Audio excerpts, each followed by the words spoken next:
میں نے بات سمجھ لی کہ یہ کیا ہے۔ انہی دنوں یہ ہپنوٹزم کا بڑا چرچا تھا، اور یہ ان سے بھی زیادہ، جہاں تک کنسنٹریشن کا تعلق ہے، یہ ان سے بھی آگے تھے۔ وہ یہ ایک اتفاق ایسا ہوا کہ میرا ایک دوست امریکہ سے یہ ہپنوٹزم کی تعلیم حاصل کر کے بھی آیا، میں نے ان سے یہ چیزیں بھی دی، اس کو بھی میں نے کر کے دیکھا۔ مجھے لمبا عرصہ نہیں لگتا تھا، وہ پہلے سے یہ سارا کچھ، یہ چیزیں جو تھیں وہ تو حاصل ہوئی تھی مجھے، میں نے اس میں بھی دیکھا کہ یہ چیز جو ہے یہ تو ہے ہی وہ، تو وہ پختہ ہو گیا یقین میرا کہ یہ سارا قصہ جتنا بھی ہے یہ انسان کی قوت ارادی کا جو ارتکاز ہے یہ اس کا قصہ ہے۔ اب اس میں جو بھی اپنے خیال میں آپ چاہیں، وہ آپ کبھی ایشور کہہ لیں، کبھی خدا کہہ لیں، کبھی ویدانت والے، کبھی کرشن کہہ لیں، وہی کچھ بن کے آئے گا، وہ آپ کے تخیل کی خلاقی ہے حقیقت میں، اور یہ سارا قصہ جو ہے وہ اتنا ہے۔ یہ چیزیں ہیں جو میں نے سرور صاحب اس عملی طریق جو ہے، آپ نے دیکھا کہ میں نے جو کہا تھا کہ فطرت کی طرف سے مجھے تنقیدی فطرت ملی ہے، وہ تنقید کا مطلب کیا ہے اس کے اندر، یوں ہی کتابی طور پہ نہیں، نظری طور پہ نہیں، جو چیز عملاً کرنے کی ہے اس کو عملاً کرنا چاہیے، پھر آدمی صحیح نتیجے پہ پہنچا ہے۔ یہ سب کچھ میں نے کیا ہوا ہے، اسی لیے جب میں نے اس کی مخالفت کی ہے تو کوئی بھی ایسا نہیں، نظری طور پہ وہ سب کچھ مجھے معلوم ہے جو کچھ اس کے متعلق لکھا گیا ہے، عملی طور پہ یہ سب کچھ میرا کیا ہوا ہے، اس لیے مجھے معلوم ہے کہ یہ کیا ہوتا ہے۔ مجھے نہیں کوئی اکھیڑ سکا، یہ بڑے بڑے جتنے بھی تھے ان کی درگاہوں پہ بھی میں گیا ہوا تھا، انہوں نے بھی میری اس طرح سے مخالفت نہیں کی، افسوس ہی کرتے رہے کہ بہک گیا، شیطان نے گمراہ کر دیا۔ میں نے کہا ٹھیک ہے، لیکن یہ نہیں انہوں نے کہا کہ یہ سارا کچھ فریب کر رہا ہے۔ یہ ایک بڑی چیز ہے جو میں نے عرض کیا کہ جس زمانے میں یہ کچھ میں کرتا تھا، جسے آپ کہتے ہیں کہ پیری مریدی بھی تھی، میں نے اس کو ذریعہ معاش اس زمانے میں بھی نہیں بنایا، کہیں کسی سے ایک پیسہ تک نہیں کیا۔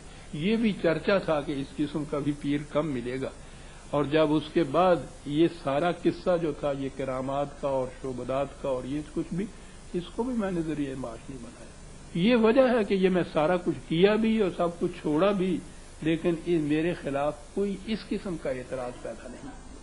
سب سے بڑی چیز جو میں نے آگے بڑھ کے دیکھی وہ یہ تھی کہ یہ اسلام کے خلاف ایک سازش تھی۔ اسلام ایک یکسر حرکت کا مذہب ہے، حرارت کا مذہب ہے، سرگرمیوں کا مذہب ہے، آگے بڑھنے کا مذہب ہے، ارتقاء کا مذہب ہے، فطرت کی قوتوں کو مسخر کرنے کا دین ہے۔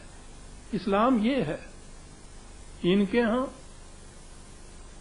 مسکینیوں، محکومیوں، نومیدی جاوید، جس کا یہ تصوف ہو وہ اسلام کا اعجاز، یہ نیا اسلام ہے۔ یہ بہت بڑی سازش تھی۔ یہ قوم اگر قرآن پر رہتی جیسے کہ صدر اول میں تھی، دنیا کی کوئی قوم اس کے سامنے ٹھہر نہیں سکتی تھی۔ اس کا نظام تمام نظام ہائے عالم کے اوپر غالب آ سکتا تھا، لیکن بہت اچھا یہ کہہ رہا تھا کہ یہ حقیقت میں تصوف، یا یہ جسے میں نے پچھلے مذاکرات میں مذہب کہہ کے پکارا ہے، دین کے مقابلے میں یہ اسلام کے خلاف ایک بہت بڑی سازش تھی، اور میں نے اس سازش کا انکشاف اپنی کتاب شاہکار رسالت کے آخری باب میں کیا ہے، اور تصوف کے متعلق تو میں نے بڑی ہی تفصیل سے اپنی دوسری تصنیف تصوف کی حقیقت میں یہ چیزیں بیان کر دی ہیں، ان سے یہ معلوم ہو سکتا ہے۔ اس میں نے یہ بھی لکھا ہے کہ میں کن وادیوں سے گزرا اور میں نے کس طرح ان جھاڑیوں سے اپنے دامن کو چھڑایا۔ تو یہ ہے آپ کے سوال کا جواب۔ جی اگلا سوال کوئی؟ اچھا جی، آپ کے بتانے سے ہم نے اسے تو اچھی طرح سمجھ لیا کہ قرآن کا معاشی نظام کیا ہے، لیکن آپ نے یہ نہیں بتایا کہ اسے عملاً نافذ کرنے کا طریقہ کار کیا ہے، وہ اسکیم کیا ہوگی۔ یہ نہایت ضروری ہے کیونکہ اس کے بغیر اس نظام کے قیام کی کوئی صورت ہی نہیں ہو سکتی۔ اور یہ تقریباً 30 سال سے برابر پوچھا جا رہا ہے جب سے میں نے اس نظام کے خد و خال پیش کیے ہیں قوم کے سامنے، متجسس نگاہوں نے اکثر یہ سوال پوچھا ہے، تو اچھا ہے کہ آج یہ بھی بات سامنے آ جائے۔ تجربے نے مجھے کہ ہم خوگر ہو گئے ہوئے ہیں سیکولر نظام کے، صدیوں سے وہی نظام ہمارے ہاں بھی چلا آ رہا ہے، اور آج تو چھایا ہوا ہے پوری فضا کے اوپر، شعوری یا غیر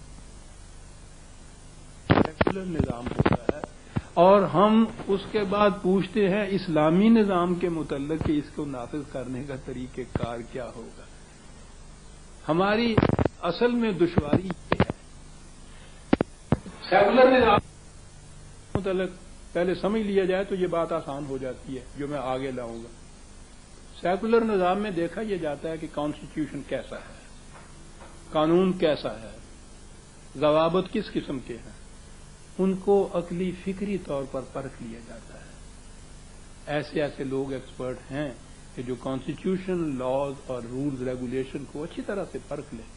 اس کے بعد صرف یہ دیکھا جاتا ہے کہ اس کو چلانے والے لوگ ایسے ہونے چاہیے ایکسپرٹ جو ان سے واقف بھی ہوں اور مشین کی طرح ان کو چلا سکیں، یعنی یہ سارا پروسیس میکینیکل ہوتا ہے۔ صرف کوالیفیکیشن ان لوگوں کی یہ ہونی چاہیے کہ وہ اس کو اچھی طرح سے سمجھیں، کہیں دشواری پیش آئے تو انٹرپریٹیشن اس کا دے سکے، اور پھر اس کو میکینیکلی نافذ کرنے کی بات ہوتی ہے۔ مثال کے طور پہ آپ سمجھیے کہ ایک ریلوے ٹرین جو چلنی ہے اس کے لیے ایک انجن کی ضرورت ہے۔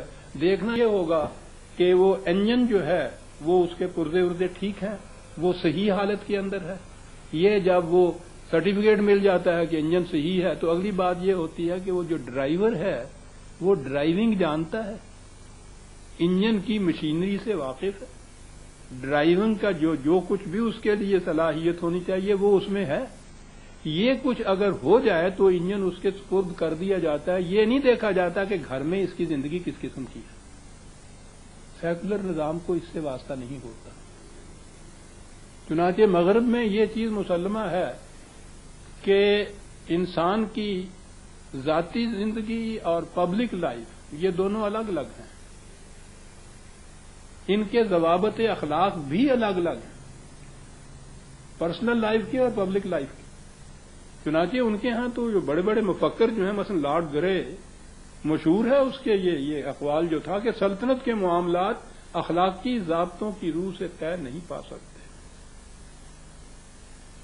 اور دوسری جگہ وہ کہتا ہے کہ نیک آدمی کسی بڑی سلطنت کو بچا نہیں سکتے، اس لیے کہ سلطنتوں کو بچانے کے لیے جس حد تک چلے جانا بعض اوقات ضروری ہو جاتا ہے، نیک آدمی وہاں تک جا نہیں سکتے۔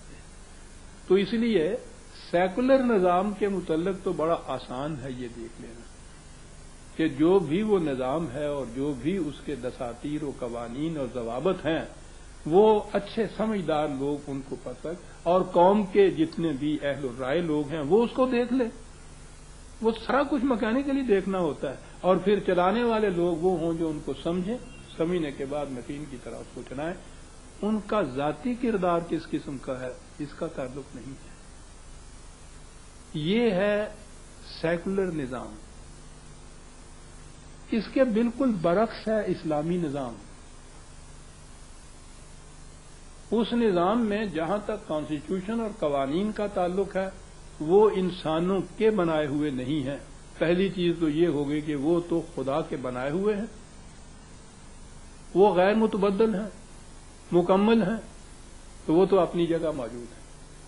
کرنے کا کام یہ ہوگا کہ ان حدود کے اندر رہتے ہوئے امت باہمی مشاورت سے یہ دیکھے کہ اس کے طریقہ کار کیا ہیں کو چلانے کے، لیکن یہ چیز سیکولر نظام کی طرح نہیں ہوگی۔ پہلی چیز اس میں یہ ہوگی کہ وہ افراد کس قسم کے ہیں جنہوں نے اس نظام کو چلانا ہے۔ مثلا میں بنیادی طور پر صرف ایک بات اس سے متعلق کہوں کہ وہ افراد کس قسم کے ہونے چاہیے۔